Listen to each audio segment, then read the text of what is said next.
it's okay, improper diet में. So in any case when there is malfunctioning of the kidney, malfunctioning, what is malfunction? Yes, improper functioning is malfunctioning. Improper functioning को scientific word है malfunctioning. So malfunctioning of kidney, in any condition when the kidney is not functioning properly, then what is going to happen? Blood में किसका content increase होता जाएगा? There is going to be increase in urea in the blood. Increased urea in the blood. The condition is called uremia. Uremia is increased urea in the blood. Is it very good for us to have more urea in the body? No. Why? It is toxic.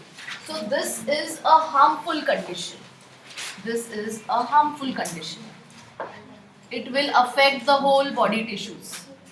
It's a harmful condition. फिर क्या करेंगे? Blood में से urea को कैसे निकालेंगे? Now you understand कि blood में से यूरिया को निकालना पड़ेगा ताकि blood can be pure. It can be free of urea. Why we have to remove this urea? Because it is toxic. This urea is highly toxic. इसको थोड़े time के लिए रिटेन कर सकते हैं, बट क्या इसको हमेशा के लिए रिटेन रख सकते हैं बॉडी में? नहीं रख सकते हैं. तो फिर क्या करेंगे? Dialysis. What is dialysis? Artificial kidney से ब्लड का यूरिया रिमूव करेंगे. कैसे रिमूव करेंगे ब्लड का यूरिया? पेशेंट का ब्लड निकालेंगे बाहर और फिल्टर कैसे करेंगे उसको? वो एक ट्यूब से जाता है जो परमेबल रहती है. और बाद में जिस एक बॉक्स में या फिर कंटेनर में रहता है वहाँ पे secondary institution देता है. Yes. So what is the principle of dialysis? What is the principle on which dialysis works? Principle of dialysis is diffusion of urea.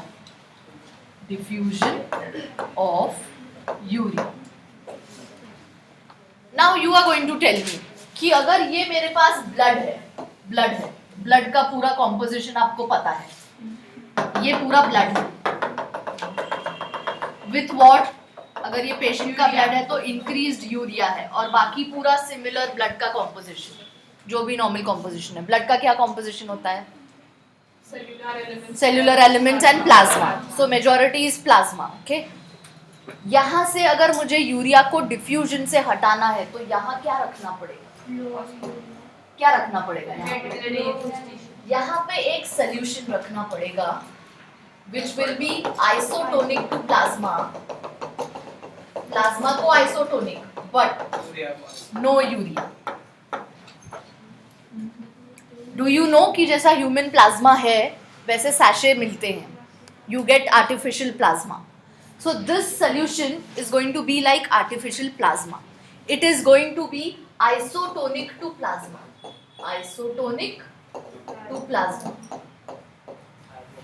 इसको बोलते हैं डायलाइसेट.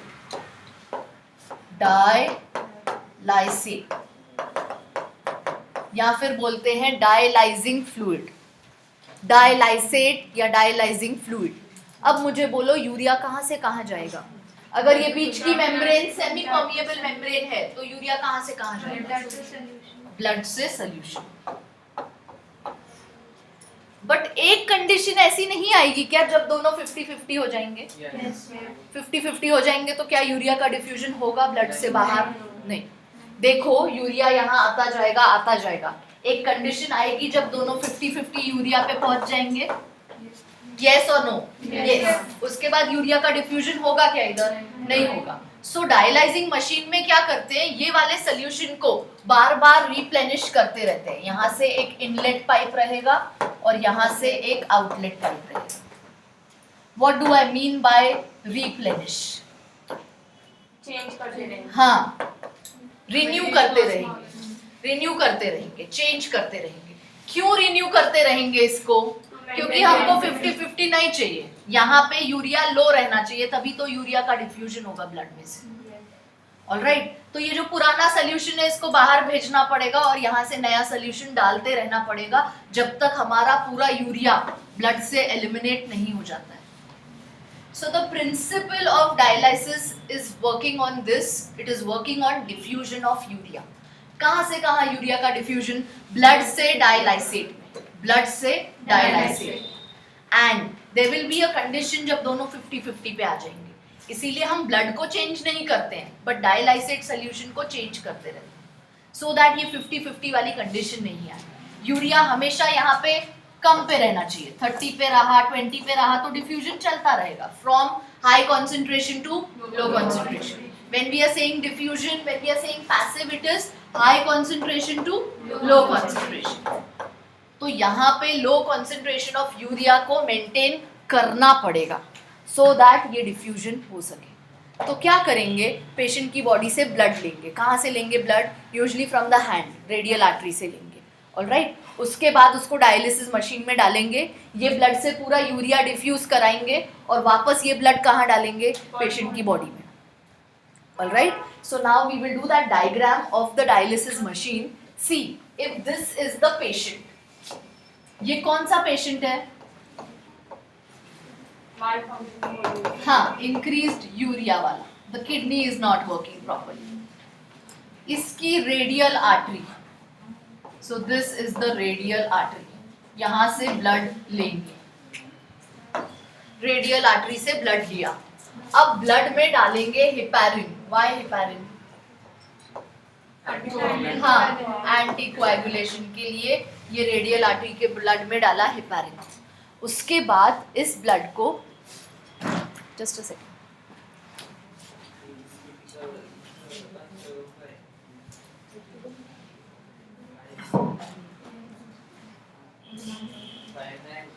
फाइव 5198 किसकी गाड़ी है बेटा? रास्ते पे जाओ. 5198 स्कूटी है किसी की. डोंट टेल मी किसी की नहीं है. 5198 जाओ बेटा, हटा दो. चलो हिपैरिन ऐड करेंगे. क्यों ऐड कर रहे हैं हिपैरिन? एंटी कोएगुलेशन के लिए. उसके बाद एक पंप के थ्रू इसको पास करेंगे which will reduce the temperature of blood. Why we want to reduce the temperature? ठंडा करेंगे ब्लड को. क्यों ठंडा कर रहे हैं? ताकि इन्फेक्शन के चांसेस कम हो जाए. बैक्टीरियल ग्रोथ कब ज्यादा होगा? वार्म इसमें या कोल्ड इसमें? हम चीजों को फ्रिज में क्यों रखते हैं? ताकि खराब ना हो. So what we do, we delay the bacterial growth. वही दाल को अगर बाहर रखेंगे, next day morning you will see कि बहुत सारा बैक्टीरियल ग्रोथ हो गया है. It will smell bad, foul smell आएगी. उसी को फ्रिज में रखो तो नेक्स्ट डे मॉर्निंग स्मेल नहीं आती है. क्यों?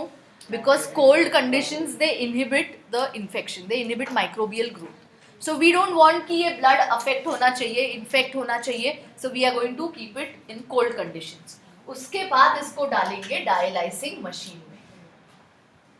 सो this is the dialysing machine. We are going to put it in the dialyzing machine.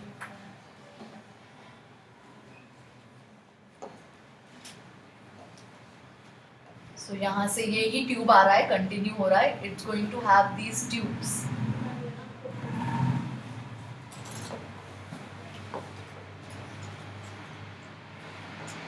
और यहाँ से ये ब्लड निकलेगा बाहर. सो ब्लड की कंटिन्यूटी देखो, इसी ट्यूब से all here this is going to be blood. ये ब्लड रहेगा. And these are going to be cellophane membranes. These are semi permeable membranes. Cellophane membranes. They are semi permeable. Semi permeable मतलब ये diffusion होने देंगे. Okay, they can let substances move. और अब यहाँ पे बाहर क्या डालेंगे? यहाँ पे एक इनलेट पाइप से आएगा डायलाइसिन. So all over here between these semi-permeable membranes यहाँ पे डायलाइसेट रहेगा. This yellow fluid is the dialysate. So this is dialysate, which is isotonic to plasma. It is isotonic to plasma. तो यूरिया कहाँ से कहाँ move होगा? ये ब्लड से डायलाइसेट में जाता जाएगा. क्या जाएगा? Urea. Passive diffusion of urea. We have conditions, we have created conditions inside this dialysis machine जिससे यूरिया ब्लड से बाहर आ जाए. यूरिया ब्लड से बाहर आ जाए. और ये डायलाइसेट सोल्यूशन ये इनलेट पाइप से अंदर आता रहेगा. इनलेट पाइप से अंदर आएगा, आउटलेट से बाहर जाएगा. आउटलेट से बाहर. Yes. You need a diffusible membrane also, no? अगर ये पाइप्स एकदम थिक मटेरियल के बने रहेंगे तो यूरिया डिफ्यूज हो सकेगा क्या? This has to be a semi permeable membrane ताकि यूरिया बाहर निकल सके वहां से. Alright, so it will be a semi permeable membrane. दूसरी चीजें क्यों नहीं निकलेगी? क्योंकि dialysate is isotonic to plasma. और आरबीसीज और प्लाज्मा प्रोटीन्स क्यों नहीं निकलेंगे? बिकॉज मेम्ब्रेन के जो पोर्स होंगे उससे वो लार्ज प्रोटीन्स और सेल्स बाहर नहीं आ सकते. Do you remember ultrafiltration? क्यों नहीं फिल्टर होते हैं प्रोटीन्स और ब्लड सेल्स? क्योंकि मेम्ब्रेन लार्ज डायमीटर रहेगा उनका. तो यहाँ पे ब्लड में से बाकी चीजें इसलिए बाहर नहीं आएगी क्योंकि आइसोटोनिक है. और सेल्स और प्रोटीन्स क्यों नहीं बाहर आएंगे? क्योंकि semi permeable membrane is not going to allow those large diameter molecules to come out. तो यूरिया बहुत ज्यादा है, यहाँ पे यूरिया का डिफ्यूजन होगा. 50-50 वाली कंडीशन नहीं आए और डिफ्यूजन बंद ना हो, इसीलिए हम इसको इनलेट पाइप से डालते रहेंगे और आउटलेट पाइप से निकालते रहेंगे. ऑलराइट, इनलेट पाइप से डालते रहेंगे, आउटलेट पाइप से निकालते रहेंगे. अब जब यहाँ पे इसको रोटेट करते रहेंगे, ब्लड को रोटेट करते रहेंगे, इनलेट पाइप से ये डायलाइसेट रिप्लेनिश होता रहेगा. जब पूरा यूरिया बाहर निकल गया है उसके बाद इस ब्लड को यहाँ से बाहर निकालेंगे. ब्लड को मशीन से बाहर निकालेंगे. The blood will come. Now again, before putting into the body, क्या करेंगे? हाँ, पंप लगाएंगे जो टेम्परेचर को इंक्रीज करेगा, इंक्रीज टेम्परेचर करेगा. क्योंकि वापस बॉडी में वार्म ब्लड डालना पड़ेगा, ठंडा नहीं डाल सकते हैं. बॉडी टेम्परेचर पे लेके आएंगे उसको और फिर डालेंगे वापस बॉडी में. और क्या डालेंगे? हाँ, एंटी हेपारिन डालेंगे. जो एक्स्ट्रा हेपारिन हमने इंट्रोड्यूस किया था उसको रिमूव करेंगे और फिर से एक वेन के थ्रू पेशेंट में ब्लड को डालेंगे.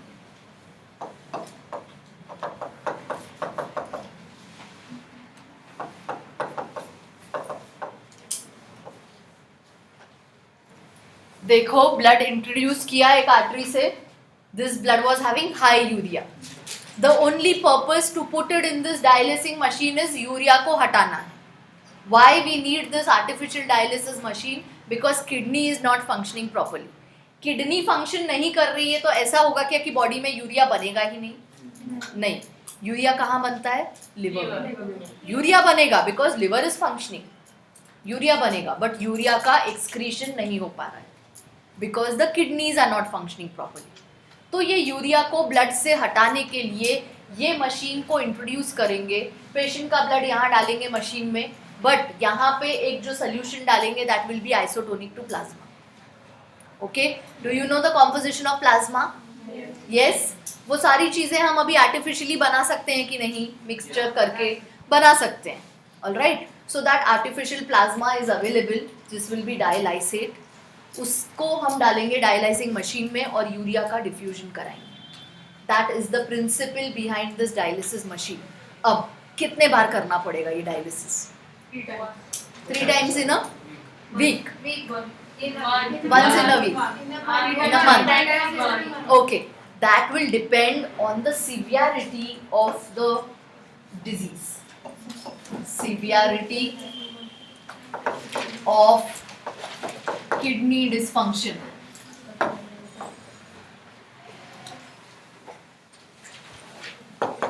किसी की किडनीज सिर्फ 30% खराब है, किसी की 80% खराब है. तो फर्क पड़ेगा कि नहीं कब यूरिया इंक्रीज हो जाएगा ब्लड में? हाँ, तो जितनी ज़्यादा सिवियरिटी ऑफ द डिजीज होगी उतनी फ्रीक्वेंसी डायलिसिस की बढ़ती जाएगी. All right. So dialysis can be once in a week.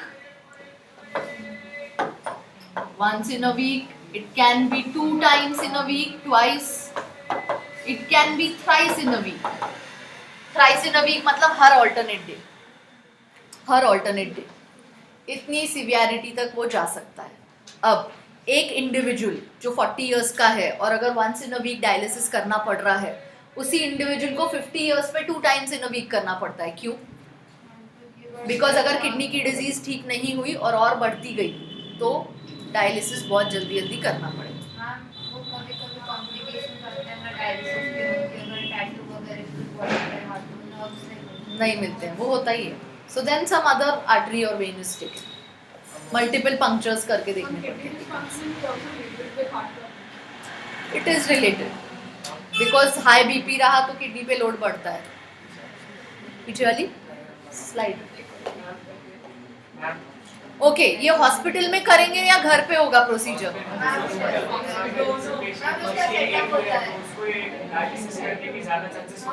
हाँ, क्योंकि एक किडनी पे लोड बढ़ेगा तो ग्रेजुअली उसको आगे जाके करना पड़ सकता है. I will come to that point. Hospital में करना पड़ेगा या घर पे होगा? हॉस्पिटल में करना पड़ेगा. This is a costly procedure. Hospital में करना पड़ेगा और ये डेली पेशेंट को, अगर पेशेंट आउट ऑफ स्टेशन भी जा रहा है फॉर 1 वीक तो वो नए सिटी में भी पेशेंट को जाना पड़ता है डायलिसिस के लिए. हम छोड़ सकते हैं क्या 8 दिन यूरिया को? नहीं छोड़ सकते हैं. ऑलराइट. सो ऐसे patients if they are going out of station also they take a prior appointment वो सिटी, दूसरे सिटी के हॉस्पिटल से for dialysis. Why don't they think of dying? Why don't they think of dying? हाँ, but still nobody thinks of dying. You always try to take medicines and sustain जब तक आप कर सकते हो. Death is better. No.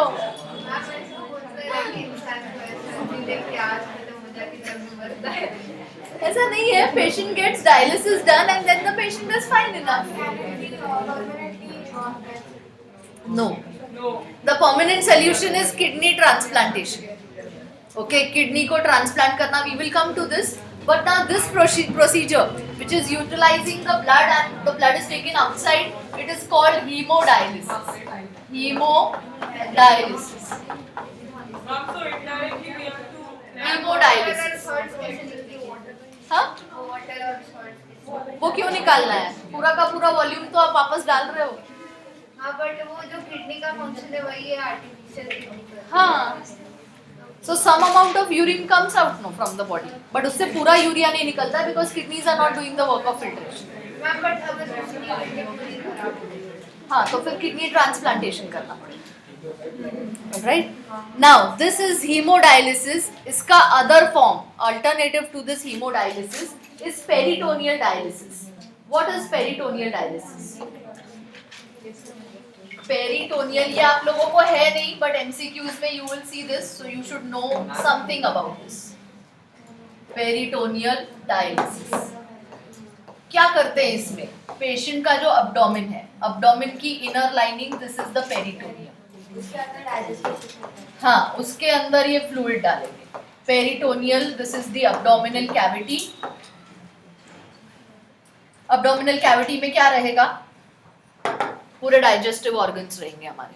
Do you know abdominal cavity में digestive organs रहेंगे? This peritoneum, it is the covering, inner lining of the abdominal cavity. यहाँ से सर्जरी करके एक कैथेटर को फिक्स करेंगे. Catheter means again a tube which will take something inside and it can bring something outside also. Do you know patients in the hospitals who cannot go for urination and all, catheter लगा देते हैं so that the urine is collected in the urine bag. So same is the function over here. एक catheter को fix कर देंगे और ये catheter पे क्या लगाएंगे? यहाँ पे एक नॉब रहेगा जिसको एक बैग अटैच करेंगे. एक बैग अटैच करेंगे. इस बैग में, ये बैग रहता है डायलाइसेट का. ये डायलाइसेट का बैग रहता है. तो यहाँ पे पेशेंट ने डायलाइसेट का बैग अटैच किया. यहाँ से डायलाइसेट फ्लूइड अंदर जाएगा जब ये नॉब ओपन करेंगे और ये यहाँ पे आ जाएगा. अब यहाँ पे ऑलरेडी जो इंटरस्टिशियल फ्लूइड है, the lymph which is there and the blood vessels which are running from here, from this membrane, यहाँ से आर्टरीज और वेन्स जाते रहेंगे। तो ब्लड का high urea it diffuses into this dialysate. Urea जाता है ये dialysate because dialysate is having low urea and blood is having high urea, तो यूरिया का डिफ्यूजन होगा फिर से, but this is happening inside the body, this is happening inside the body. ये निकलते हैं। हाँ, हम ये मशीन उसको निकाल सकते हैं, परमानेंट थोड़ी। ये मशीन नहीं है, हाँ परमानेंट नहीं है, वो कैथेटर को निकाल सकते हैं। मैम निकालने के बाद कोई पेशेंट को सेल्स को खत्म हो जाती है कि उसको यूरिन हो रहा है कि नहीं। हाँ, कैथेटर के बहुत सारे डिसएडवांटेजेस हैं, कैथेटर से बहुत सारे इन्फेक्शंस भी होते हैं because it's an external tube जो हम बॉडी को कनेक्ट करके रखते हैं। Okay, this catheter is in the abdominal cavity, in the abdominal region. ये दिखता नहीं है, पेशेंट ने कैथेटर अटैच है, पेशेंट को ऐसा दिखता नहीं है। Okay, even this bag the patient can attach to it and patient can move. ये पेशेंट में the patient is ambulatory, ambulatory means he can move from here and there. और फिर ये डायलाइसिड को वापस ये नॉब का एक कनेक्शन रहता है जिसको ओपन किया तो ये पूरा एस्पिरेट होता है और इसमें भर जाता है, वापस भर जाता है। ऑलराइट, मतलब यूरिया वाला जो डायलाइसिड सोल्यूशन है वो वापस आ जाएगा इधर। जैसे हम यूरिन कैसे कलेक्ट करते हैं कैथेटर से, वैसे ही हम इसको टुवर्ड्स ग्रेविटी, ये नॉब को टुवर्ड्स ग्रेविटी चेंज करते हैं तो ये वाली चीजें एस्पिरेट हो जाती हैं। एस्पिरेशन मतलब होली में पिचकारी भरी है, वो क्या रहता है? Aspiration. You are filling something inside that tube, alright. और जब हम मारते हैं that is we are leaving it from that tube. So ये सोल्यूशन को वापस यहाँ पे ला लेते हैं और फिर जब ये बैग फुल हो जाता है, supposedly this is a 1 litre bag. Okay, तो जब ये फुल हो जाएगा 1 लीटर की क्वांटिटी पे पता चलेगा कि बैग फुल हो गया है, that means this complete solution has come out and then this bag is discarded because this bag is going to have plasma plus urea in it, so this bag is discarded। ऐसे डायलाइसिड के sachet मिलते हैं या bags मिलते हैं which have to be attached।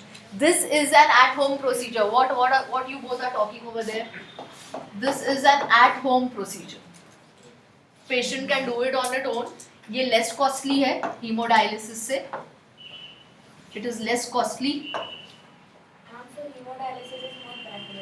more preferable because chances of infection are more over here। chances of infection are more। हाँ, जो लोग हॉस्पिटल आना जाना नहीं कर सकते हैं, there is no alternative, so this is done। so paralysis patient if he cannot go to the hospital, हाँ, जिनको घर पे ही रहना है, घर से नहीं आ सकते हैं, वो केसेस में करते हैं। But chances of infection will be more. और ऐसा नहीं है कि पेशेंट एक बार में सीख जाता है, initial 2 to 3 times patient has to do it in front of the doctor, hospital जाके करना पड़ता है so that the patient learns it. या खुद पेशेंट सीखे या पेशेंट का कोई रिलेटिव सीखे जो घर पे will be doing this dialysis procedure. So this is called peritoneal dialysis. You only have to remember कि इसमें हम डायलिसिंग वाला फ्लूइड जो है वो पेरिटोनियल में अंदर डालते हैं in the abdominal cavity and वहाँ से सेम डिफ्यूजन ऑफ यूरिया होता है। For you main is haemodialysis, alright, for you main is haemodialysis. So now open your text book. कौन सा ट्यूब? कैथेटर। कैथेटर अटैच करते हैं पेरिटोनियल मेम्ब्रेन में और वहाँ से अंदर डालते हैं एब्डोमिनल कैविटी ताकि यहाँ पे फ्लूइड आ सके और यहाँ से फ्लूइड जा सके। ओके, चलो, disorders of the excretory system, page number 298। Malfunctioning of the kidneys can lead to accumulation of urea in blood. The condition is called uremia. Condition is called uremia, which is highly harmful, may lead to kidney failure. In such patients, urea can be removed by a process called hemodialysis. During the process of hemodialysis, the blood drained from a convenient artery is pumped into a dialysing unit called artificial kidney. Blood drained from a convenient artery is pumped into a dialysing unit after adding an anticoagulant like heparin. The unit contains a coiled cellophane tube surrounded by fluid, which is the dialysing fluid, having the same composition as that of plasma except the nitrogenous waste. The porous cellophane membrane of the tube allows the passage of molecules based on concentration gradient. As nitrogenous waste are absent in the dialysing fluid, these substances freely move out, thereby clearing the blood. Freely move out means passive diffusion along the concentration gradient. The cleared blood is now pumped back to the body through a vein after adding antiheparin to it. This method is a boon for thousands of uremic patients all over the world. जिसमें kidney function is affected, kidney का function कम हो गया है, उनको ये dialysis कराना पड़ता है. It's a boon. See, you were saying that they should die. They are so happy that at least some alternative is available to them. Okay, they are so happy कि medical facilities have advanced so much कि ये facilities available हैं. Earlier they were not available. Okay.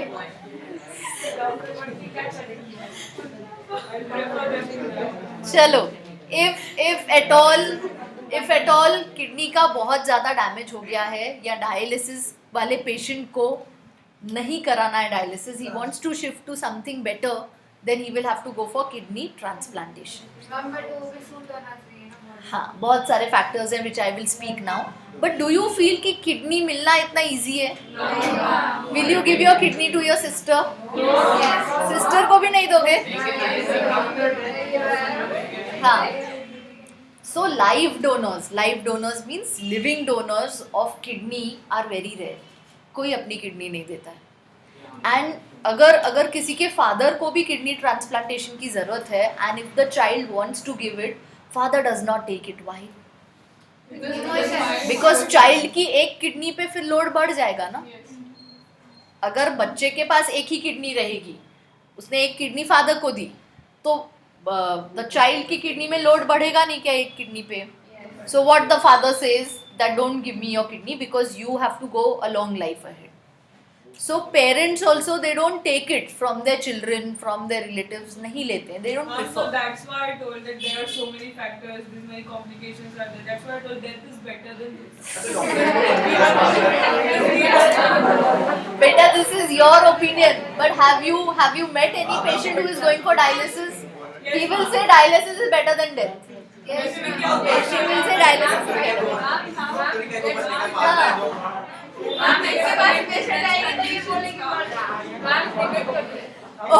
Okay. See, if you see any patient, no, patient will tell you कि जो treatment है वो दो. That is not the time. चलो, so let us speak of kidney transplantation. Kidney. Stop talking now.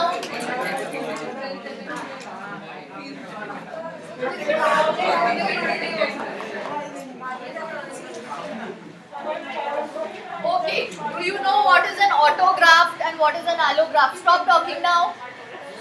What is an autograft? Autograph नहीं. Autograft. What is an autograft? जब हम खुद की बॉडी से कोई ग्राफ्ट लेते हैं और दूसरी जगह पे लगाते हैं. जैसे अगर यहाँ का स्किन बर्न है, तो क्या करता है स्किन सर्जन? थाई के यहाँ का स्किन निकालते हैं और यहाँ पे लगाते हैं. मैंने खुद को अपना स्किन दिया, that is autographed. Giving it to yourself. And allograft is getting it from someone else. Allograft is getting it from someone else. अब किडनी में ये तो समझ में आता है कि खुद को हम दे सकते हैं क्या? हम खुद को किडनी दे सकते हैं क्या? नहीं. बट अगर हम आइडेंटिकल ट्विन से लेंगे, if you have an identical twin, और अगर उससे लेंगे तो उसको ऑटोग्राफ्ट बोलते हैं. क्यों? बिकॉज वो सेम है इसीलिए. ओके, सो किडनी ट्रांसप्लांटेशन में the kidney is an auto obtained from auto when it is obtained from identical twin. Because of this, human trafficking has increased. And the second it also has a disadvantage. Yes dear, population has increased because of medical facilities. No. From Nepal, that is very complicated. They export some small children and all that. Yes. That is also the case. It also has a disadvantage. It has a disadvantage, definitely. So चलो, यहाँ पे auto वाला condition actually तो नहीं आ सकता है because खुद को नहीं दे सकते हैं. बट जब आइडेंटिकल ट्विन है तब ऑटो वाला. बेटा please, we will discuss with about this after the class. Okay, अभी जो पोर्शन में है पहले वो डिस्कस करते हैं. So autograft is getting it from your identical twin. कितने परसेंटेज ऑफ इंडिविजुअल्स के पास अपनी आइडेंटिकल ट्विन रहती है? 0.00. It's very rare. ओके, बहुत कम लोगों के पास आइडेंटिकल ट्विन रहती है जिसके पास सब सेम रहेगा. Allograft is obtaining it from your relatives, from your friends. कौन सा फ्रेंड देगा दूसरे फ्रेंड को kidney?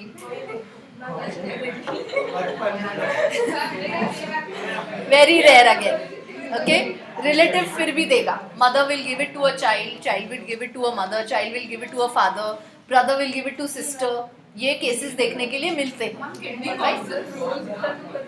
Kidney cost in crores. It costs in lakhs, not in crores. चलो, and this is live donor. This is live donor. You can also get it from a dead donor. A person who has died. Yes, organ donation. Organ donation. बहुत सारे patients organ donate करके जाते हैं after death. So these organs they can be made available to patients. Okay. Now, do you feel kidney खुद से matching मिलना इतना easy है? क्या क्या मैचिंग लगता है? क्या क्या मैचिंग लगता है? ब्लड ग्रुप और ओके, ब्लड ग्रुप, एज भी देखनी पड़ती है, tissue matching, and the third factor is HLA. Tissue matching. Third factor is HLA, that is human leukocyte antigen. Human leukocyte antigen. HLA. These antigens you get it from your parents. Okay? 3 antigen मिलते हैं mother से और 3 मिलते हैं father से.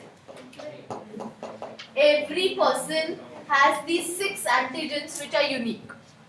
इसका combination मिलना किसी और के साथ ये डिफिकल्ट रहता है. अगर ये मैचअप नहीं हुआ तो बॉडी ऑर्गन को रिजेक्ट करती है. आउट ऑफ 6 दे से एटलीस्ट 4 तो मैच होने चाहिए for the kidney to be given to the patient. So it is very difficult to get your blood group matching, your tissue matching and your HLA matching. Now one of my relatives, he was getting dialysis done from last 15 years. And he was in search of a kidney from last 15 years. जिस दिन से dialysis करा रहे थे तब से उनको transplantation कराना था. But is it so easy to get a kidney which is matching all these things? It's very difficult. बहुत सारे हॉस्पिटल्स में where this kidney transplantation is done, kidney donors are there, death के बाद वहाँ पे organs आते हैं, उन्होंने अपना नाम लिखा के रखा था means in the list. So what do the hospital people ask in that list? They ask your blood group, your HLA and your tissue matching. इसकी रिपोर्ट प्रोवाइड करनी पड़ती है. जैसे ही किसी डेड पर्सन का किडनी आता है हॉस्पिटल में, ऑलराइट, तब ये सारा मैचिंग होता है. डेड पर्सन का टिश्यू, ब्लड ग्रुप और HLA को मैच करते हैं and they find out from the file कि फाइल में से किसके साथ मैच कर रही है ये kidney, and they call that person that we have got a kidney which is matching your HLA, which is matching your tissue, which is matching your blood group. तीनों चीजें मैच हो रही हैं, which is matching your size as well, because individual की size के हिसाब से रहे. So finally he got a kidney now after 15 years. It's been 3 months he has got his kidney transplanted, but again kidney transplantation के बाद 6 महीने एक room में ही रहना पड़ता है. You cannot expose yourself to outside air. Why? Yes. Because body की immunity is low, body is going to attack. इसमें अगर और कोई infection हो गया और कोई malaria हो गया या something else हो गया, so it is going to be very hazardous to the patient. So first 1 month they keep you in the hospital only in a glass chamber. All right, food is also provided in that only in that glass chamber. You cannot go anywhere outside. उसके बाद no, you can meet through the glass. Alright, उसके बाद at home also he was asked that you have to prepare a special room जिसमें कोई भी अंदर नहीं आएगा. Even if your children, your wife is coming, they have to speak to you from outside the room. They cannot come inside. So much of sterilization, so much of sepsis has to be maintained. Alright, so पहले तो kidney मिलना बहुत मुश्किल है. मिलने के बाद ये सब चीजें मैचअप होना बहुत मुश्किल है और बॉडी को इम्यूनो सप्रेसेंट देते हैं. क्यों इम्यूनो सप्रेसेंट्स देंगे ऐसे केसेस में? Yes, so that this kidney is not rejected. Immuno suppressant मतलब इम्यूनिटी को कम करना. So that any foreign organ, अब पूरा फॉरेन ऑर्गन दे दिया है. देखो, this new kidney is going to be foreign material for the body. Alright, इतना मैचिंग करके डाल रहे हैं, फिर भी वो फॉरेन मटेरियल तो रहेगा ही. सो उसको बॉडी रिजेक्ट ना करे, इसीलिए इम्यूनो सप्रेसेंट्स देते हैं. इम्यूनो सप्रेसेंट्स इम्यूनिटी को सप्रेस करें ताकि रिजेक्शन ना हो. इसीलिए बाहर एक्सपोज नहीं होने देंगे ऐसे पेशेंट को. ऑलरेडी इम्यूनिटी कम करके रखी है हमने. अगर कोई दूसरा इन्फेक्शन हो गया तो बॉडी की इम्यूनिटी फाइट करेगी क्या? नहीं, बिकॉज इम्यूनो सप्रेसेंट्स दिए. Body is already trying to adapt, trying to adjust with this artificial kidney. So immunosuppressants are given to such patients. All right, chalo, read your next paragraph. Kidney transplantation is the ultimate method. देखो textbook में next paragraph. Kidney transplantation is the ultimate method in the correction of acute renal failures. That is complete kidney failure. Completely kidney काम नहीं कर रही है. A functioning kidney is used to transplant from a donor. Donor की kidney अच्छी होनी चाहिए, ये चेक होता है पहले. डोनर की किडनी इन्फेक्टेड नहीं होनी चाहिए.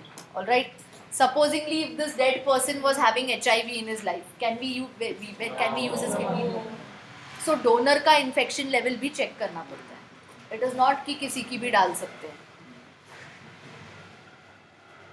From a donor, preferably a close relative, to minimize the chances of rejection by the immune system of the host. Now you tell me कि husband को अगर kidney transplantation चाहिए तो wife की kidney क्यों नहीं match up होती है? Yes, because wife is from the other family. So usually हमारी kidney किसके साथ match करती है? With our siblings, with our parents. Alright, या तो फिर maternal relatives के साथ या तो paternal relatives के साथ. All right. Modern clinical procedures have increased the success rate of such a complicated technique. All right. Do you know Christian Medical College Vellore? Yes. वहाँ पे first kidney transplantation हुआ था इंडिया में. So you will write this point. First kidney transplantation in India was successfully done in Christian Medical College Vellore. Christian Medical College Vellore. First kidney transplantation in India was successfully done at Christian Medical College Vellore.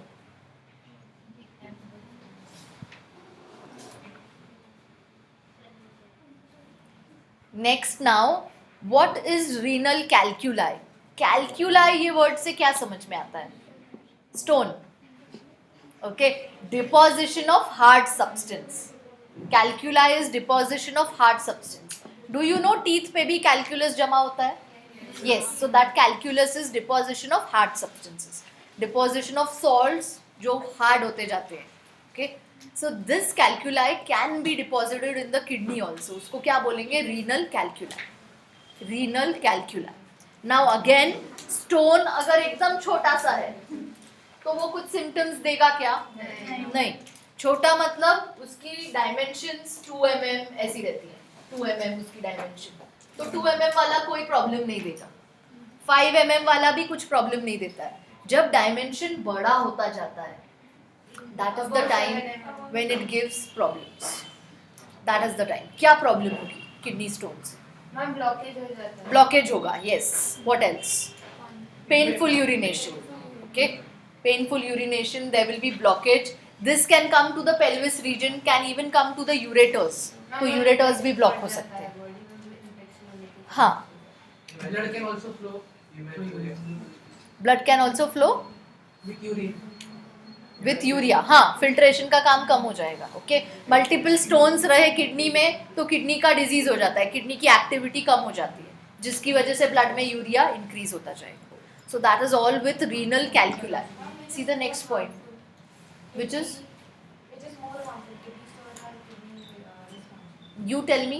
Ma'am young age में हो क्या? तो remove होता है।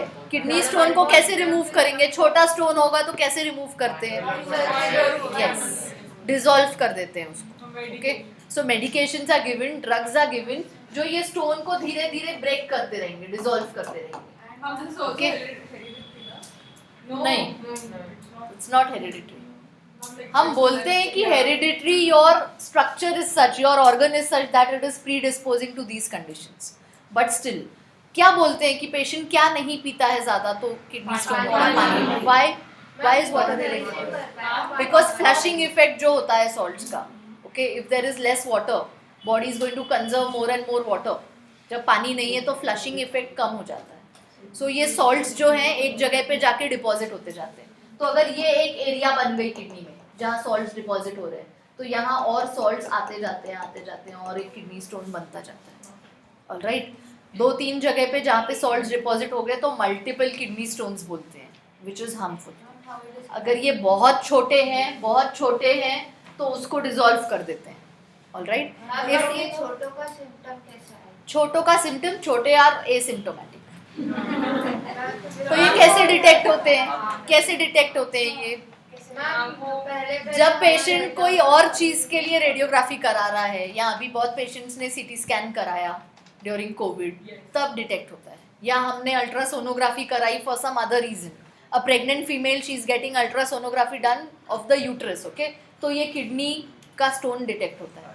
It's an accidental finding on the radiograph. Accidental मतलब patient की ये chief complain नहीं थी, बट स्टिल दूसरे चीज के लिए रेडियोग्राफी कर रहे थे तो ये छोटा स्टोन डिटेक्ट हो गया। It's going to be asymptomatic because ये सिम्टम तभी आएगा जब लार्ज स्टोन रहेगा। Okay, do you know what is UTI? इसकी वजह से यूटीआई भी होते हैं, यूरिनरी ट्रैक्ट इन्फेक्शंस। हाँ बोलो। हाँ, अगर बड़ा स्टोन होगा तो कैसे?